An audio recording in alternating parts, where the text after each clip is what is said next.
One day in France, a funeral had just ended. As people began to leave, a little boy kept scattering flowers over the grave, as if he still couldn't understand why his mother had left him so soon. His father told him to go home. Even though he knew his son was heartbroken and needed comfort, he insisted the boy leave first because he had an important meeting. Without a word, the boy silently obeyed, his expression cold and distant. A year later, at a local bazaar, a man named Sami was busy selling his unusual goods. Despite being disabled and unable to use his right hand, Sami never begged. He was an exceptional salesman, even though his merchandise was strange, double-headed teapots. But thanks to his charm and smooth talking, he sold out that day. Then, suddenly, police officers arrived and seized all of Sami's goods, claiming they were illegal imports. Back at home, Sami was stressed. How would he ever pay off his €3,000 debt? All his savings had gone into importing hundreds of those strange teapots. He was frustrated. Why would the police punish a small vendor like him? Soon after, Sami's wife Alice came home. Hearing the story, she was shocked. They were counting on that money to renovate their apartment and prepare for the birth of their first child. The next morning, in a grand mansion, the little boy and his father were having breakfast. The boy's name was Alex, and his father, Philippe Etienne, asked him what he wanted for his 11th birthday the next day. Coldly, Alex said he didn't want anything. Since his mother's death, Alex's smile had vanished. Nothing could interest him. He had no friends, no desires, and spent most of his time alone.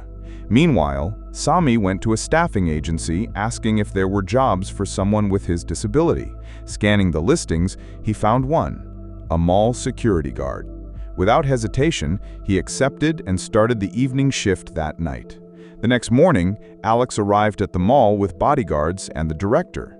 Philippe had rented the entire mall just for Alex as a birthday gift. As they wandered, something in a toy store caught Alex's eye.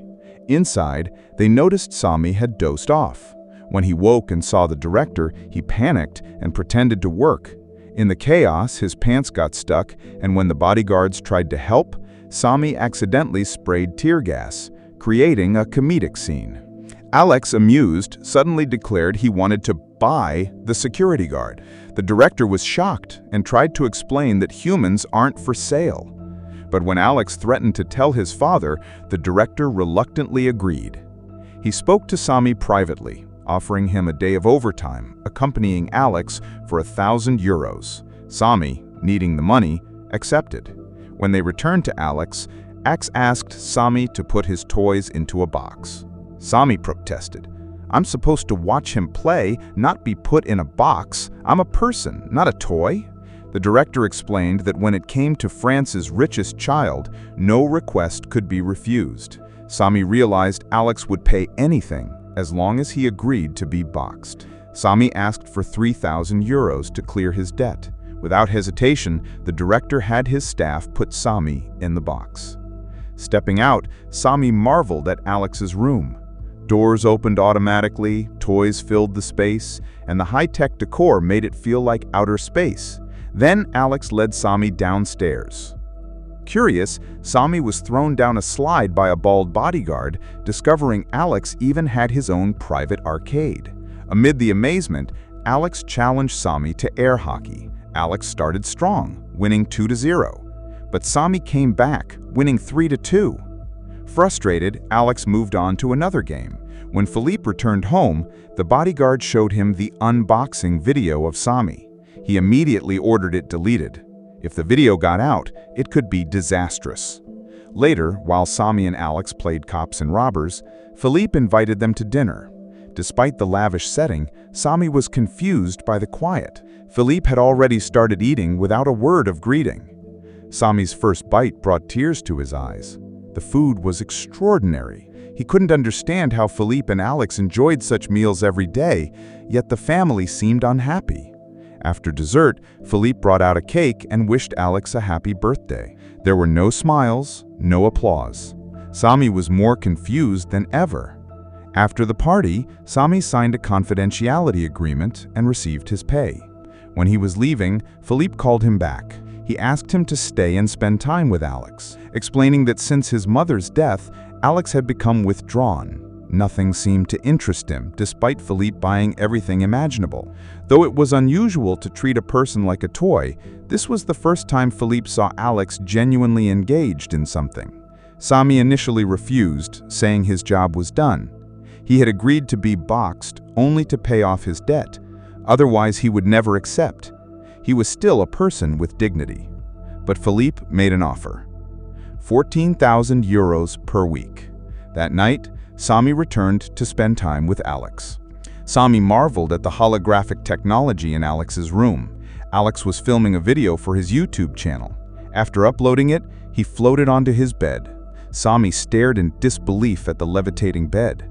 Later, Sami wandered the house, noticing a toilet at the main entrance. As he approached, Philippe appeared. "That's not a toilet, it's a piece of art worth 2 million euros. Philippe showed Sami the rest of his collection. A zebra statue worth millions, plus countless other bizarre items. Walking together, Sami shared news that his wife was heavily pregnant. He asked Philippe what it felt like to witness his baby's birth. He simply replied that he felt nothing. Being a father was far harder than it seemed. In the morning, just after waking up, the housekeeper told Sami that he could go home to grab his clothes. A driver was sent to take him. When he arrived at the apartment, neighbors had gathered to greet him. Sami was well liked by everyone, and seeing him arrive in a luxury car made the commotion even bigger. Inside, Alice was upset. She was angry that her husband had disappeared for 2 days without a word. Since Sami had signed an agreement not to reveal what happened at Alex's house, he had no choice but to invent a story. Even after explaining multiple times that he had a new job, Alice still didn't believe him. When she saw Sami dressed nicely, smelling good, and suddenly packing his things, she burst into tears, convinced he was having an affair. Then Sami did a little show, ordering the driver to open and close the car doors. The driver obeyed. Sami told Alice he now had many employees, but Alice still wasn't convinced. She thought the driver might just be a friend, helping him. To prove the difference, Sami had a friend do the same trick with the car doors. And when Alice still doubted, Sami showed her a 10,000 euro check as proof that he really had a job and was being paid. He told Alice to spend the money however she wanted. Finally, Alice smiled, convinced. That afternoon, as Sami prepared to return to work, he was shocked to see Alice and the neighbors staging a protest. They were chanting Philippe's name. It turned out the neighbors were former employees of one of Philippe's factories, recently laid off. Luckily, they didn't know that Sami now worked for Philippe. After greeting them, Sami returned to Alex's private time zone. Relaxing, he asked Alex what he wanted to play tomorrow. Calmly, Alex said he wanted to play tag, with Sami as the rabbit and Alex as the hunting dog. Alex was serious. He met real dogs. Sami immediately complained to the assistant. Sure, he was being paid to be Alex's toy, but he refused to become a dog's toy. He thought Alex was spoiled and ill-mannered. No wonder no one had ever wanted to be his friend. Unbeknownst to him, Alex overheard everything from upstairs. The next morning, despite his reluctance, Sami had to comply for work. But after being chased and bitten by the dogs, he gave up. He was fed up with Alex's bizarre demands and decided he was done. When Sami left, Felipe remarked that Alex had just broken the heart of his toy. Later that day, Sami was shocked to find that all the money he had given Alice was already gone. She had used it to buy a new washing machine, a new TV, renovate the apartment, and support her friends who were protesting outside Felipe's factory. Sami was speechless. That night, while Alice slept, Sami reflected. His money was gone, and the baby would be born soon. Seeing Alice's unborn baby move, he decided that for the child's sake, he would swallow his pride and allow himself to be Alex's toy again. Back at Alex's room, Sami greeted the still-soaking boy and tried to lighten the mood by playing together. During the activity, Felipe instructed all the guests to be quiet. It was the first time he had heard his son live since his wife passed away. That afternoon, on the balcony, Alex wanted to play again. Sami told him to take a short break and enjoy the beautiful sunset, advising him to appreciate life before time runs out. Hearing this, Alex suddenly remembered something and ran into the forest. Sami chased him and found a treehouse. There, Alex sat quietly, staring at a photo of his mother. Alex revealed why he was angry at his father. When his mother was gravely ill and given little chance to survive, Felipe had taken her abroad for treatment instead of letting her stay in France. Because of his father's selfishness and the long distance, Alex hadn't been there for her final moments. Seeing the boy's sorrow, Sami tried to comfort him. He shared that whenever he felt sad, he would read his favorite book, The Night of the Trees. Though it seemed like a children's story, it was thrilling even for adults. He told Alex about the knight's adventures. Listening to Sami, Alex smiled again. To lift the mood further, they played a make-believe night game together. That night, after Alex went to sleep, Sami called Alice to update her. She smiled and said their child will be proud to have such a father. The next morning, on his way back home, Sami ran into Felipe, who was about to leave for work. Sami jokingly invited him to take off his shoes and walk barefoot on the grass, but Felipe politely declined. Sami reassured him that Alex was sleeping soundly in the treehouse. He added that the boy desperately needed his father's presence, so he should spend more time with him. He mentioned the French-Spain soccer match later that evening, suggesting Felipe watch it with them if he wasn't busy. Felipe arrogantly dismissed Sami's advice. Seeing his father's stubbornness, Sami could only sigh and pray silently. That afternoon at the office, Felipe found himself daydreaming, recalling Sami's words from the morning. That evening, Sami, Alex, the bodyguards, and the household staff watched the France-Spain game together. The match was so intense that everyone was on edge, shouting in excitement. Suddenly, Felipe arrived. The room went completely silent. He instructed everyone to continue watching as he was just joining in. When he sat, those standing sat down, not daring to speak. Only Alex and Sami shouted when France scored. Seeing Alex hug Sami, Felipe hugged his son as well.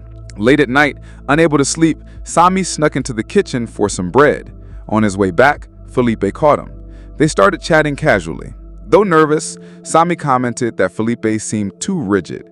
He asked him to show what his face would look like if he had just received €1 billion.